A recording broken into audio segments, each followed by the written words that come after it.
그린 뉴딜은 경기를 부양하고 일자리를 창출하는 동시에 경제 전반의 저탄소화를 통해 기후변화와 환경 파괴에 대응하는 재정 정책입니다.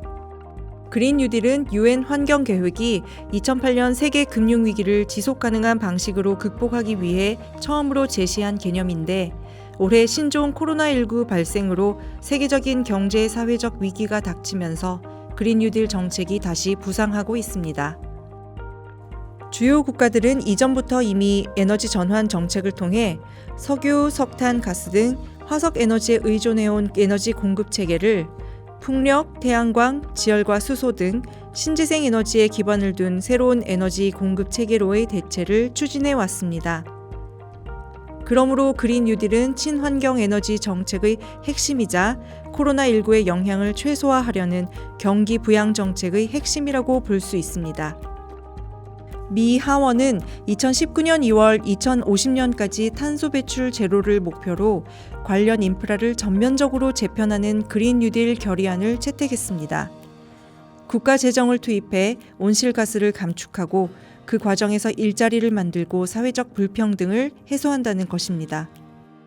유럽연합은 2019년 12월 유럽 그린딜을 통해 파리 기후 변화 협약 이행을 위한 장기 저탄소 발전 전략을 마련했습니다.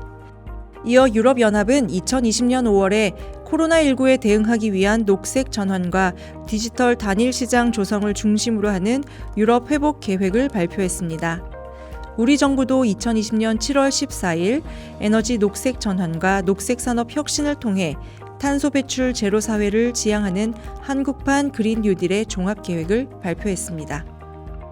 우리 정부의 그린 뉴딜에서는 그린 리모델링, 그린 에너지, 친환경 미래 모빌리티를 3대 과제로 설정을 하고 2025년까지 37조의 사업비를 투자하기로 했습니다. 그린 리모델링은 민간 건물의 에너지 효율 향상을 위해 공공 건축물이 선도적으로 태양광을 설치하고 친환경 단열재 교체 등 에너지 성능을 강화하는 사업입니다. 이 사업에 2025년까지 5조 4천억 원을 투자해 12만 4천 개의 일자리를 만드는 것이 목표입니다. 그린 에너지는 태양광과 풍력 등 재생에너지 산업 생태계 육성을 위해 대규모 실증 사업과 함께 설비 보급을 확대하는 사업입니다. 이 사업에 2025년까지 11조 3천억 원을 투자해 3만 8천 개의 일자리를 만든다는 것입니다. 마지막 친환경 미래 모빌리티는 온실가스 및 미세먼지 감축과 더불어 미래차 시장을 선점하기 위해 전기차와 수소차 보급을 확대하고 노후 경유차의 친환경 전환을 가속화하는 사업입니다. 2025년까지 20조 3천억 원을 투자하고 이를 통해 15만 1천 개의 일자리 창출을 목표로 합니다. 그린 뉴딜의 친환경 미래 모빌리티 사업에서 계획한 대로 현재 9만 1천 대인 전기차가 2025년에 113만 대로 늘어나고 현재 5천 대에 불과한 수소차가 20만 대로 늘어나면 국내 석유 수요는 둔화될 수밖에 없습니다. 또한 코로나19의 여파가 상당 기간 지속될 것으로 예상되는 상황에서 세계 각국이 추진하는 그린 뉴딜 정책은 국내산 석유 제품에 대한 수출 수요도 둔화시킬 것입니다. 석유 수요가 둔화된다는 것은 과거 우리나라 석유 산업 성장의 가장 중요한 원천이 사라지는 것을 뜻합니다. 국내 석유 수요는 외환 위기 이전의 10년인 1987년부터 97년까지 연평균 14.2%가 증가해 세계적으로 유례가 없는 증가세를 보였습니다. 이를 토대로 국내 석유 기업들은 새로운 시설과 기술 개발에 공격적인 투자를 함으로써 국내 석유 산업이 국제적인 경쟁력을 갖출 수 있게 했습니다. 국내 석유 수요 증가세는 이후 급격히 둔화돼 1999년부터 지난해까지의 연평균 증가율이 1.3%에 그쳤으나 2000년대와 2010년대에는 중국 등 인근 국가로 수출이 증가함에 따라 내수 둔화의 문제를 해소하고 성장을 지속할 수 있었습니다. 하지만 향후에 석유 수요가 둔화된다고 하더라도 석유 산업의 미래를 비관적으로만 볼 필요는 없습니다.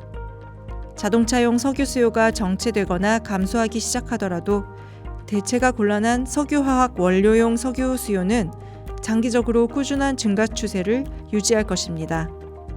그리고 수요가 더 이상 늘지 않는 시기가 오더라도 세계 각국은 종래와 마찬가지로 막대한 양의 석유를 장기간 소비할 수밖에 없을 것입니다.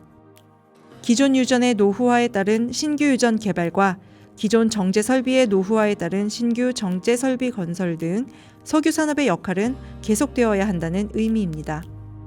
물론 국내 석유 기업들은 여건의 변화에 대응할 수 있는 전략을 마련해야 합니다.